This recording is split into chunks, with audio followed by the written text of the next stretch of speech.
Bonjour à tous, j'espère que vous allez bien. Je suis vraiment ravie de vous retrouver aujourd'hui pour une nouvelle vidéo sur la chaîne qui va être un update lecture. Et aujourd'hui j'ai envie de vous parler de deux lectures que j'ai faites il y a un petit moment quand même déjà.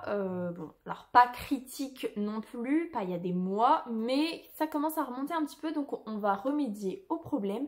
Et on ne perd pas de temps, on commence tout de suite. Première lecture dont j'aimerais bien vous parler, j'avais trop hâte de lire ce tome 2 et c'est Les couronnes de Nyaxia, donc Le roi maudit et La couronne sanglante de Carissa Broadbent qui est sorti au mois de septembre ou au mois d'octobre. Je l'ai quasiment lu juste après sa sortie. J'ai prévu de faire une vidéo spoiler sur ce tome 2, sauf que le problème c'est que comme je viens de vous le dire, c'est une lecture que j'ai faite il y a quelques semaines, ça commence un petit peu à s'effacer de ma mémoire. Il faudrait pas que je traîne, mais voilà, hein, comme je vous ai dit, ma vie en ce moment fait que c'est compliqué de tenir la chaîne, vraiment de tenir correctement la chaîne. Je fais ce que je peux pour que ça ressemble encore à quelque chose, j'ai l'impression que j'y arrive à peu près, mais là en fait me poser pour préparer une vidéo spoiler qui en plus ne sortira pas tout de suite parce que je la posterai sans doute à l'approche du tome 3. Voilà, c'est compliqué, mais je ne sais pas pourquoi je vous raconte ça ici. Bref, j'avais trop hâte de lire ce tome 2 parce que j'avais eu un énorme coup de cœur pour le tome 1 et j'avais vraiment envie de savoir comment allait se poursuivre cette saga puisque le tome 1 se finissait quand même sur un truc de dingue, hein, on va pas se mentir. Je vous fais un résumé du tome 1. Pour éviter de vous spoiler, on va suivre Oraya qui est une humaine qui vit à la cour de la nuit. Son père c'est un vampire, c'est le grand roi vampire et il a décidé d'adopter une humaine. Sauf que elle, voilà, elle évolue dans un univers vampirique où elle sait qu'il faut qu'elle se défende parce qu'elle est beaucoup plus faible que tous les vampires, qu'elle les attire avec son sang et qu'en plus elle n'a pas toutes les capacités, tous ses sens qui sont plus développés. C'est une humaine en fait. Donc il va l'élever dans l'optique qu'elle puisse se protéger. Il va aussi beaucoup la protéger, donc elle va vraiment rester enfermée dans ce château en fait. Et dans cet univers là en fait il y a plusieurs descendants de la nuit justement, donc plusieurs types de vampires. Elle, Oraya, est la fille adoptive du coup de ce roi qui est de ce clan vampirique là. Il y a d'autres clans vampiriques qui aimeraient bien prendre la place de Vincent. Et il va y avoir le Kejari qui va être organisé et c'est une compétition en fait avec plusieurs épreuves où tous les vampires peuvent décider de s'y inscrire, peu importe de quelle maison ils viennent. Et c'est une compétition à mort bien évidemment. Le dernier survivant du Kejari va rencontrer la déesse Nyaxia qui va lui accorder le vœu qu'il désire. Oraya, elle va décider de participer au Kejari pour... alors je me souviens plus du tout c'est quoi l'objectif, mais en gros pour pouvoir être suffisamment forte et ne plus avoir à craindre les vampires, même si elle s'est suffisamment entraînée pour avoir une certaine confiance en elle, elle est quand même beaucoup plus faible que n'importe quel autre vampire et donc elle veut s'élever dans cette société vampirique là. Et donc ce qu'elle veut demander, je ne sais plus du tout comment ça se passe, c'est un lien particulier avec Vincent, donc avec son père, qui va renforcer en fait le pouvoir des deux et les rendre quasiment invincibles. Et ce lien là, la contrepartie, c'est que s'il y en a un des deux qui vient à mourir, ça va entraîner la mort du deuxième. Globalement, c'est ça le tome 1, c'est la participation d'Oraya à ces épreuves du Kejari jusqu'à temps qu'on arrive au dénouement. Alors elle est certes une pauvre humaine entre guillemets au milieu de vampires qui participent à la compétition, mais elle n'est pas, comment dire, elle n'est pas dépourvue de talent et c'est pour ça qu'on arrive à la suivre quand même très loin dans les épreuves parce que bah, elle est capable de le gagner le Kejari. Donc voilà globalement le résumé du tome 1. J'avais adoré ma lecture. Je l'avais fait sur un week-end à 500 pages que j'avais réussi. Et franchement j'avais trop envie de savoir du coup ce qu'il allait se passer dans le tome 2. Et je n'ai pas du tout été déçue par ce tome 2. J'ai adoré ma lecture. C'est un coup de cœur aussi, bien évidemment, parce que j'ai retrouvé en fait cette ambiance des couronnes de Nyaxia que j'avais bien aimé dans le tome 1. On y voit beaucoup plus les autres maisons vampiriques, puisque le Kejari est derrière nous, et donc là on va se concentrer un petit peu sur le changement de pouvoir, sur les dissensions qu'il va y avoir à l'intérieur d'une même maison de la nuit et les maisons les unes par rapport aux autres. Donc il y a un côté très politique qui est mis en avant je trouve dans ce tome 2 et que je trouve très intéressant. On a toujours les personnages chouchous du tome 1 qui sont présents. Donc on a Rain qui va faire équipe avec Oraya pour le Kejari parce qu'il faut à un moment donné faire équipe en fait pour essayer de survivre le plus longtemps. Donc Rain va toujours être présent dans ce tome 2 et je suis trop heureuse parce que j'adore le personnage de Rain. On a aussi le personnage de Mish qui a une problématique quand même assez importante dans ce tome 2 qui va être d'autant plus travaillée et d'autant plus mise en avant. On a beaucoup de choses, on a toujours le personnage de Septimus, je crois qu'il s'appelle Septimus mais je suis pas trop sûre, qui vient aussi d'une autre maison de la nuit et qui a un côté très nonchalant et très... C'est un personnage un peu détestable mais que j'aime bien suivre, même dans le tome 1 j'avais bien aimé quand il était là. Et là j'ai bien aimé aussi voir comment les interactions qu'il a avec les personnages, comment il va essayer de manigancer pour obtenir le meilleur pour lui et pour son peuple. Donc franchement, non, trop bien. Je crois que... je sais pas si je peux dire que j'ai préféré au tome 1 parce que c'est deux choses complètement différentes. On n'a pas du tout le côté épreuve pour ce tome 2. Par contre, on a Oraya qui a une progression au niveau de ses pouvoirs, au niveau de ses capacités, parce que voilà, l'histoire fait que elle va augmenter dans ses capacités. On a aussi ce que j'ai beaucoup aimé au vu de la fin du tome 1, il se passe quelque chose entre Rain et Oraya qui fait que c'est un peu tendu entre eux. Et encore, c'est un doux euphémisme.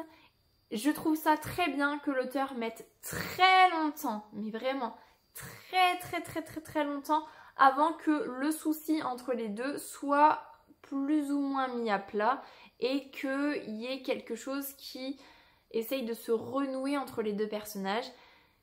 Ça n'aurait pas pu se faire en un claquement de doigts. Et je trouve ça vraiment très bien que l'auteur ait pris le temps parce que le livre il fait plus de 700 pages. Hein, donc de toute façon il y avait le temps sur 700 pages de faire évoluer leur relation petit à petit sur quelque chose de peut-être plus positif. Mais si ça avait été trop rapide, j'aurais été déçue parce que voilà, ce qui se passe à la fin du tome 1, ça peut pas être oublié en 3 secondes et demie en fait. Et ça j'ai vraiment beaucoup apprécié. Donc globalement, je n'ai que du positif à vous en dire. J'ai vraiment adoré ma lecture.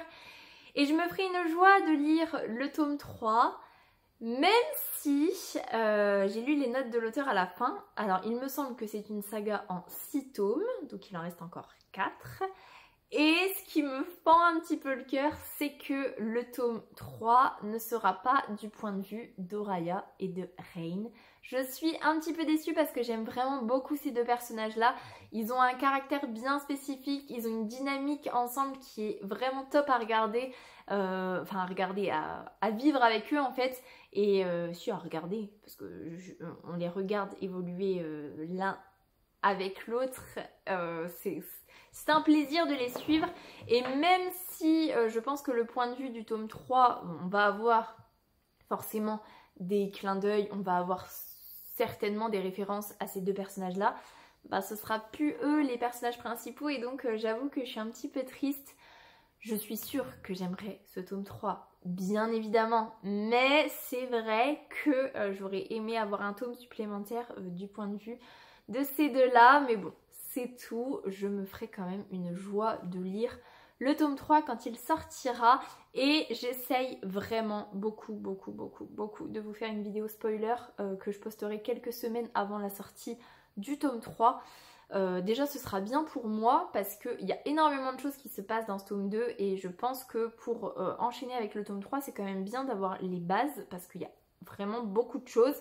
Mais il ne faut pas que je tarde trop parce que sinon ça va être un petit peu problématique. Donc bon, bref, voilà, globalement j'ai fait le tour sur le tome 2 des Couronnes de Nyaxia. Je vous conseille chaudement cette saga et on passe à la suite.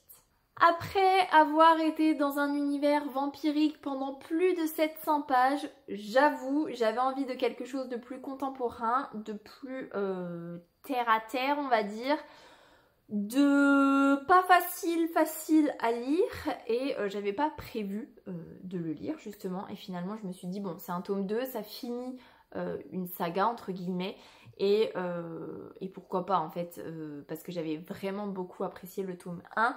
Donc j'ai décidé de lire le tome 2 de The Way I Used to Be d'Amber Smith et là c'est The Way I Am Now. J'avais, comme je vous dis, beaucoup aimé le tome 1. Le tome 1, c'est l'histoire de Eden qui, à l'âge de 14 ans, va se faire violer par le meilleur ami de son frère. Et la situation va faire qu'elle ne va en parler à personne. Personne dans son entourage ne va se rendre compte de ce qu'elle a vécu. Et on va suivre en fait les années qui vont passer, le changement de personnalité qu'elle va vivre, les choses qu'elle va mettre en place pour essayer d'aller mieux et de ne pas forcément y arriver. Et en même temps, enfin voilà, tout ce qui va découler de ce viol. Et voilà, sur le premier tome, il me semble que le message s'était marqué que c'était difficile mais nécessaire. Ou pas difficile... un synonyme de difficile, mais effectivement la lecture était très difficile mais nécessaire parce que c'est vraiment des sujets dont il faut parler en fait. Et c'est vrai que à la fin du tome 1 ça aurait pu se suffire à lui-même, mais j'avais quand même envie de voir où est-ce que ça allait mener parce qu'il y avait beaucoup de choses qui n'étaient pas réglées. On effleurait une résolution mais on en était très loin. Donc j'ai lu ce tome 2 et je suis très contente d'avoir lu ce tome 2. Il était une nouvelle fois énormément difficile mais nécessaire. J'ai beaucoup aimé retrouver Eden, j'ai beaucoup aimé retrouver Josh parce que j'aime beaucoup le personnage de Josh. Voir comment Eden évolue, voir les décisions qu'elle prend pour essayer de se sortir de cette spirale de destruction qu'elle a mis en place dans le tome 1. Faire des rechutes mais en même temps essayer de s'en sortir quand même, de ressortir de ce gouffre. Je trouve ça vraiment super, très bien fait, très réaliste. J'ai lu les notes de l'auteur à la fin et il se trouve que Amber Smith, elle a vécu quelque chose de similaire dans son passé. Du coup, parce que je sais pas si c'est dans son enfance ou son adolescence, bref. C'est pas une biographie, mais en tout cas, c'est un sujet qui la tient à cœur et elle veut vraiment mobiliser. Il y a des messages à la fin, des numéros à appeler, des gens à contacter si jamais on est dans cette situation là. Et je trouve ça très bien de se mobiliser en fait pour que pour qu'on ne soit pas seul, parce que c'est une situation qui malheureusement arrive trop souvent, et trop souvent les jeunes filles qui en sont jeunes filles ou jeunes garçons, parce que on n'en parle pas assez, ça arrive aussi à certains jeunes garçons, c'est beaucoup plus rare mais ça arrive aussi. Bref, les personnes qui sont victimes de viol, la majorité n'est pas crue ou n'en parle pas ou a peur de ne pas être soutenue, et c'est vrai que c'est dramatique en fait, c'est vraiment dramatique, et donc je trouve que c'est vraiment très important. C'était vraiment très difficile, hein. Je vous cache pas que j'ai pleuré, il y a certains moments où il a fallu que j'arrête ma lecture parce que il fallait que je digère un petit peu ce que j'étais en train de lire, c'était vraiment pas facile, mais j'ai vraiment quand même beaucoup aimé ce tome 2.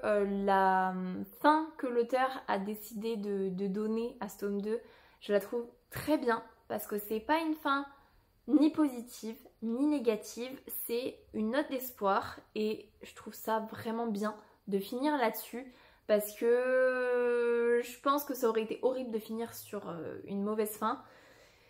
Ça aurait été trop bisounours de finir sur une fin juste merveilleuse, les oiseaux chantent et on est dans le monde des bisounours.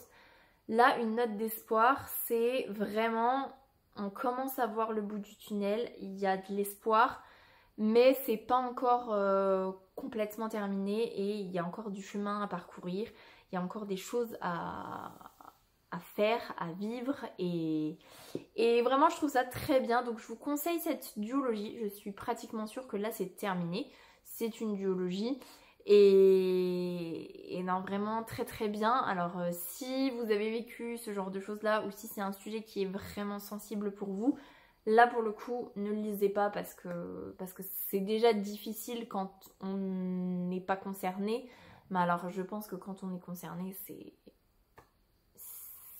vraiment bouleversant et il faut pas. Donc voilà.